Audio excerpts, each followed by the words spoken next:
Hello guys, welcome back to my YouTube channel. If it's the first time you are stopping by, don't forget to subscribe, to like, comment and share. So today we're going to be talking about why South Africa want foreigner to go back to their country, mostly illegal immigration. They want them to go back to their country. They feel like South Africa is not a place where we can set but the other problem, why they don't even go to the shelter is because most of them are illegal immigrants. They don't have the papers. So at the shelter, there's an audit now. We want to know who you are, your name. So that's why they run away. They don't want to go to the shelter. In fact, where I'm sitting, we must identify big land, put up a tent that can accommodate 1,000 people.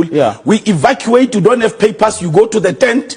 You eat soup, vegetable soup in the morning, vegetable soup lunch, vegetable soup evening, until Home Affairs come and take you to the border. Otherwise, we must put you on a truck and go down. Is this a coalition government position? No, it's my position. It's the PA's position. It's the Patriotic Alliance. It's not your position. So what needs to happen is that you must understand that in these buildings you've got public buildings and private buildings. Right. The public buildings, you're looking at about 30 or 40 roughly of those, and the rest is private. And some of those people we cannot find. That's why there is a clause that in the EFF manifesto is that some of the, actually there was a motion sponsored by the EFF in 2016-17 to say all the building must be expropriated without compensation and the city takes them so that it converts them into residence and, you know, a low-cost housing. But do you agree with this tent thing? Because there's always been this debate that instead of foreigners being integrated in society, you must put them somewhere where they are isolated. No, what you must do is that you must be humane. You must be humane. They say that but the judgment says serve them vegetables because they remember that we're also guided by the SADC, protocol and all of that. But you can't treat criminals with protocol. But what means that those we must ensure that the people that we know they are to document it and all of that, because for the criminal activities, because sometimes they will do some criminality, but we must be able to really train them. You've got illegal foreigners roaming about. You guys can't even deal with them, right? They are even refusing to leave unsafe buildings.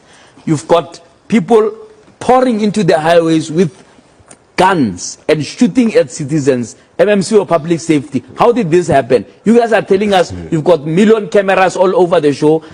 You know, what for if you couldn't, stop this kind of rampantness? I mean, this is in a movie stuff. Look, if that was that occurrence happened there, right? In that intersection. And then we've got what is called a freeway patrol that is there. So all the other entrances and exits, like the one in Helderberg and Moy, and you've seen that these because we've unleashed these BMWs that are patrolling M1 and N1. But this is post facto. So what happened is that that one there, it has been fine, and there's not been any activity happening like that. Actually, it is that syndicate. We believe that it's back. That syndicate. What they do is that it's the guys who park the cars underneath the bridge. And then they wait till there's a traffic jam and rob the individuals. That occurrence, but when we wanted to get the root cause, because the undercover unit, we went to the archives and everyone did the investigation. But this occurrence happened in 2018. But at this point in time, it was not the hotspot. But you've described, it's interesting you described their modus operandi, right? Surely JMPD has to be, by the way, you are describing something that's not actually an everyday occurrence per se. They are parked under a bridge. Taxis create another lane in the highway here where it's jammed like this. Where's JMPD?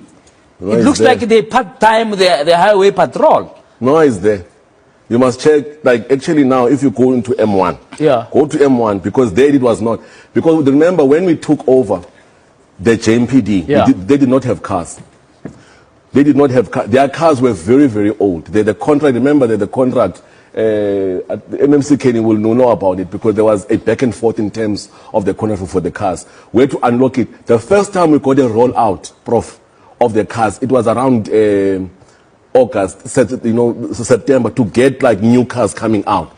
That's why now we had to man up. The freeway patrol had BMWs as old as like 3 to 4 years, and their kilometer clock was at about 450. We had to change them, so we are unleashing them out, and we've actually asked them to man up the N1, M1, and the entrances. Okay, I'm going to go to break, but this, I don't see how this got to do with the problem is it's about the fact that there's no presence on the highway for people to be so brazen as to go with AK-47s onto a highway. Tell me, Prof, tell me, be honest now. Have you not seen JMPD freeway patrol in M1 and N1? Be honest. Yeah, we've seen them. Be honest, but they are few and far between. No, we have to start from somewhere. After the break, we will give us kind of some slack. It's about people should get their document, and they said a lot of things. So I want you guys to drop your comments and your opinion about this video. And don't forget to subscribe to my YouTube channel because I'll be dropping more interesting videos like this. Peace.